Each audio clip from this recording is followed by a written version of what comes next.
So, yung first message natin, guys, is money. Wow! Mind nyo na to, guys.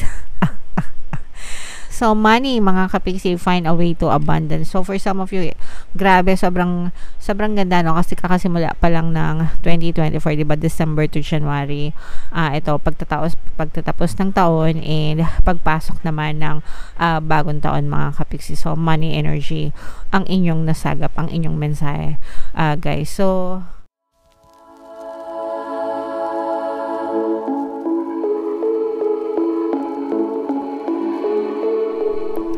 hello guys, hello Aquarius, welcome back to Pinoy Pixie Tarot.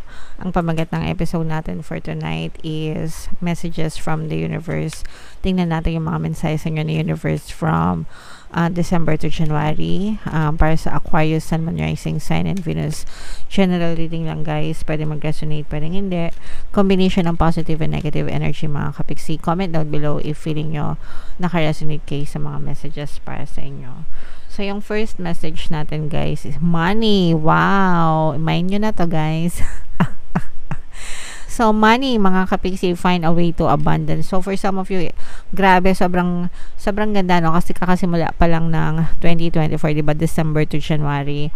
Ito, pagtatapos ng taon and pagpasok naman ng bagong taon, mga kapiksi. So, money energy, ang inyong nasagap, ang inyong mensahe, guys. So, for some of you guys, enjoy nyo lang, no, yung mga nakakuha ng 13th month nila, yung mga bonus nila, mga kapiksi. Deserve nyo yan dahil pinaghirapan nyo yan, mga kapiksi. At the same time, pwede nyo rin naman palakihin, palaguin, di ba? Yung iba pwedeng inegosyo, pwedeng i-investment, mga kapiksi, parang, or kung meron kayong investment na pwedeng compounding interest, di ba?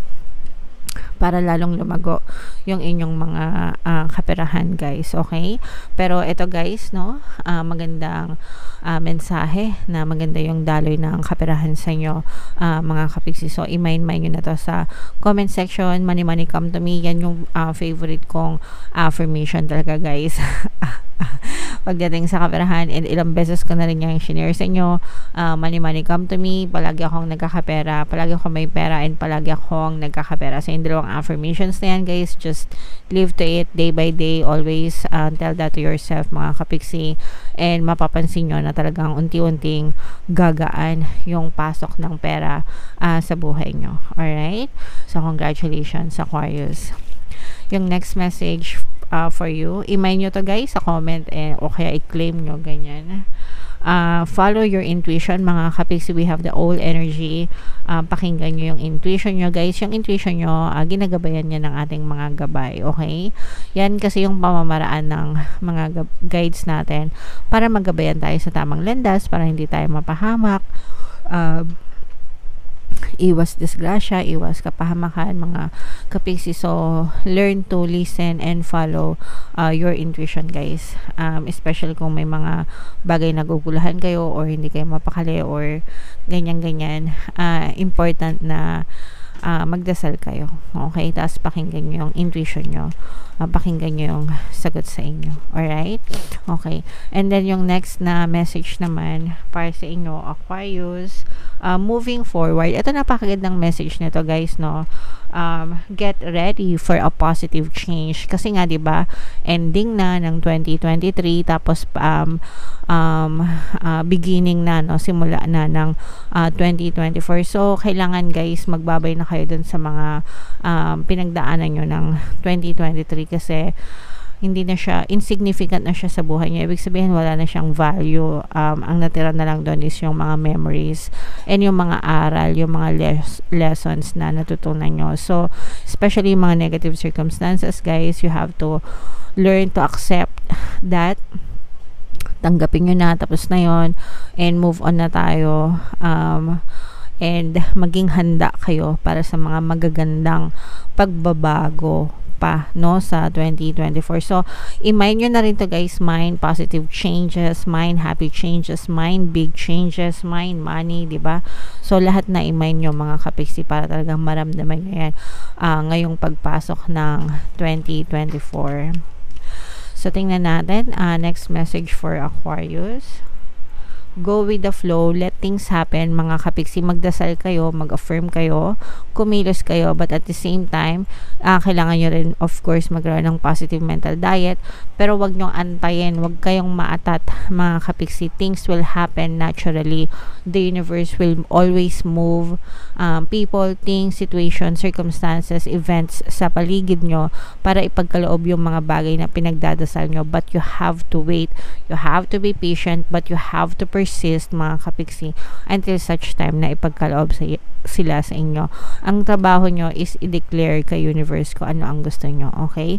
Declare, persist, live by it, and eventually dadating at dadating sa inyo yan. You just have to let things happen naturally in your life, alright? Okay. So, yung next message for you, Aquarius, resilience. Ito ay tribulations, mga kapiksi. Ito ay rising above tribulations. Ito ay pagbangon. So, maganda din itong mensahe, guys, kasi parang sinasabi sa'yo ni universe na maging handa ka sa mga magagandang changes sa buhay mo. May perang paparating sa'yo, and ito ay tawag dito, simula ng iyong pagbangon, simula ng iyong pagbawi sa iyong buhay. Ngayon pa lang, pagpasok ng 2024. So, grabe, sobrang positive ng mensahe sa inyong mga kapiksi. Sana nararamdaman nyo. Hindi kayo makakita ng magandang pagbabago, mga kapiksi, hanggang hindi kayo nagbabago. So, dapat ang pagbabago ay magsimula sa inyo, guys. Huwag kayo basta-basta sumuko sa buhay, no? Nakarating na kayo dito. So, if you're thinking of quitting, ask in the first place, diba? Kung bakit nyo yan gusto. Always ask that, mga kapiksi. And don't give up on yourself. Yun yung pinaka-importante, guys. God has never given up on you, so don't you ever give up on yourself, mga kapiksi. You just keep on going and going hanggang sa malampasan nyo yung mga pagsubok sa buhay, mga kapiksi.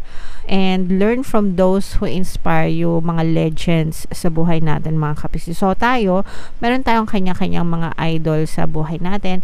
There are people na mga tao din, di ba? There are people na yung mauna, yung iba naman buhay pa until now. So meron tayong mga nilulook up to, no? So, matuto tayo kung gagawin natin silang inspirasyon sa buhay natin, and matuto tayo na maging kagaya nila. Not necessarily nagayahin sila, pero kumbaga yung mga best practices nila i-incorporate natin sa ating pamumuhay para kung ano yung narating nila, posible mo ring marating sa buhay mo. So, ganun yung ibig sabihin. Alright? So, yeah. Yan ang mga messages para sa inyo, Aquarius. Bunot tayo ng isa pa dito. And yung mga guys, no, yung mga pinapamain ko sa inyo dito, i-mind nyo na, and let me know sa comment section if ever naka-resonate kayo dyan sa mga messages. So, bubunot pa tayo ng isa dito, guys. Shuffle ko lang habang sinashuffle ko ito. Panoorin nyo muna itong video natin regarding sa ating paano mag-manifest ng abundance video course. Kapiksi, sawa ka na ba sa mga struggles at hirap sa buhay mo? Masipag ka ba at masikap sa buhay ngunit hindi ka pa rin umaasenso? Ilang beses ka na bang nag-attempt magnegosyo at mag-invest pero palagi ka pa rin nalulugi? Sa pagkakataon na ito ay maaaring may subconscious beliefs ka na nagiging balakid sa iyong pag-unlad at pagyaman. Introducing, paano mag-manifest ng abundance video course. Dito ay matututunan mong ma-overcome ang mga balakid mo para tuluyan ka ng umunlad, umasenso, sumagana, maging matagumpay, successful at maswerte sa iyong kabuhayan, pera, trabaho, negosyo, salapi at kaperahan ng bonggang-bongga. Dali, mag-send na ng email sa pinoypixitaro@gmail.com at simulan na ang iyong pagyaman ngayon. Alright, so gusto mo bang yumaman, kapiksi? Kung gusto mong yumaman, umunlad at umasenso ng bonggang-bongga, mag-avail ka na ng course case kasi sobrang ganda talaga niyan. And good news, mga kapiksi, na dahil Christmas season ngayon, meron tayong Christmas sale. Magbibigyan ko ng 10% discount plus 1 free pampaswerte subliminal, guys, sa lahat na mag-avail ng course. Kaya mag-avail na kayo, mga kapiksi. Meron din tayong email coaching, manifest your desires using the law of attraction. If meron kayo mga specific na gusto niyang i-manifest, pwedeng love and relationship, money or career, pwede kayo magpabook ng email coaching session with me. Mag-send lang kayo, guys, ng email sa pinoypixitaro@gmail.com. So, ito yung additional na message para sa inyo. We have Pathfinder, mga kapiksi. Babasahin ko muna, no? Tapos, paliwanag ko later. Release your past and start a new journey. You are a teacher and help others find their way. There will be challenges, but your soul is strong. Perseverance is your secret power. You have a love that endures. So, ito yung sinasabi ko sa inyo guys na una, kailangan nating i-let go, no? I-release na natin yung past natin. Mga kapiksi, ito na yung panahon na kailangan nating bumangon, bumawi sa ating buhay, get ready for a positive change, di ba? Kailangan nating i-let go yung mga negative circumstances natin and they are already insignificant sa buhay nyo and magsimula kayo ng bagong journey, bagong paglalakbay na masaya, mapera, 'di ba? Kasi meron kayong money, energy, or you know, just tawag dito, following your desire, your dreams, mga kapiksi. For some of you, maaaring nagtuturo din kayo or tumutulong din kayo sa ibang tao by teaching them, no? Kung ano ba yung mga tamang pamamaraan. Kasi napagdaanan nyo na eh. So, yung mga advice nyo, mga counseling nyo sa ibang tao, makakatulong din yan, mga kapiksi, kung nakakapag-share kayo ng kaalaman sa kanila. Of course, there will be challenges. Wala namang tao na hindi na problema. Kahit nga baby, guys, 'di ba, may problema 'yan kapag nagugutom sila, kapag may mga sakit sila. Problema nila, hindi nila masabi sa magulang nila, 'di ba? Hindi nila maituro. Hindi nila alam 'yon. Iiyak lang sila, mga kapiksi, pero napakalaki ng problema nila. So, ganun guys, no? Lahat nagkakaroon ng problema. Kanya-kanya lang ng degree, kanya-kanya lang ng level, mga kapiksi, no? Kahit yung mga sikat, mayayaman na tao, nagkakaroon din ng mga problema. Minsan nga, mas malaki pa yung problema nila. Hindi lang natin alam. Okay? So, wag tayo masyadong mag-self-pity, mga kapiksi. Perseverance is your secret power, and yun nga yung sinabi ko sa inyo kanina na kailangan lang let's go with the flow, di ba? Kumbaga parang tuloy-tuloy lang natin. Let the universe do their work for you. Pero kailangan mo mag-persist, mag-tiyaga, mag-persevere, no? Take one step at a time, mga kapiksi, hanggang sa tuluyan kang makabangon sa buhay mo, hanggang sa tuluyan kang makarecover and makita mo talaga yung mga nais mong ma-achieve sa buhay. You have a love that endures, mga kapiksi. Yung pag-ibig mo talagang namumusilak ang iyong ang kabutihan sa iyong puso. Tama ba yung sinabi ko? Tama ba yung Tagalog na yan? Anyway, guys, so yan ang messages para sa inyo, Aquarius.